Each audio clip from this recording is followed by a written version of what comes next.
Title: Rise to Fill All Things. In a small village tucked between valleys and mountains, there lived a man named Elias. Once a thief, a deceiver, and a man filled with anger, Elias had spent most of his life wandering in spiritual emptiness. He was clever, persuasive, and often used his words to gain and to manipulate. But inside, he was broken, disconnected from the truth, distant from love, and completely unaware of his true calling. One cold morning, as the village bells echoed in the still air, Elias stumbled into a small gathering under a worn tent. The preacher, old and humble, was reading aloud. He that descended is the same also that ascended up far above all heavens, that he might fill all things. Elias froze. The words pierced something deep within him, something ancient, something eternal. That night, for the first time in years, Elias wept. He wept for the man he had become, for the people he had hurt, and for the soul he had silenced. But heaven had not given up on him. Days passed. Then weeks. Elias returned to that tent, every day, listening to the word that began to breathe life into dry bones. He heard about apostles, prophets, teachers, those called not because they were perfect, but because they were chosen to build. Something stirred in him, purpose.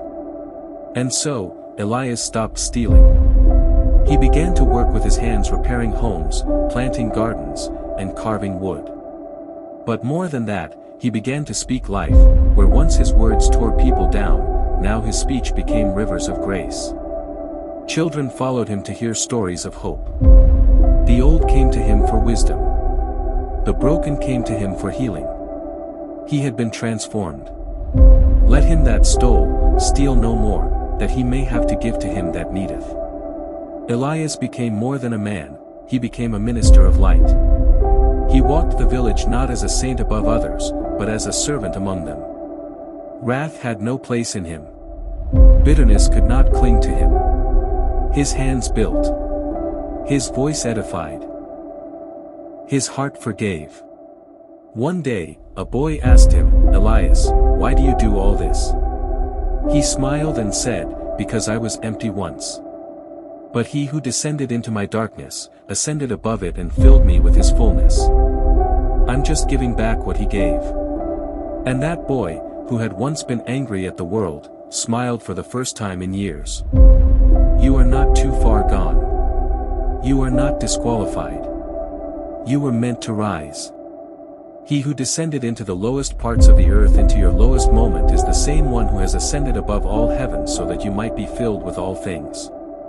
Your gift, whether to preach, to teach, to serve, or simply to speak truth, is not for you alone. It is for the perfecting of the saints, for the building of the body, and for the healing of a broken world.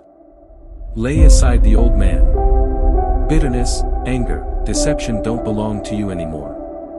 You were made new. Be kind. Be tender-hearted. Be forgiving. And rise unto the measure of the stature of the fullness of Christ. Don't forget to subscribe.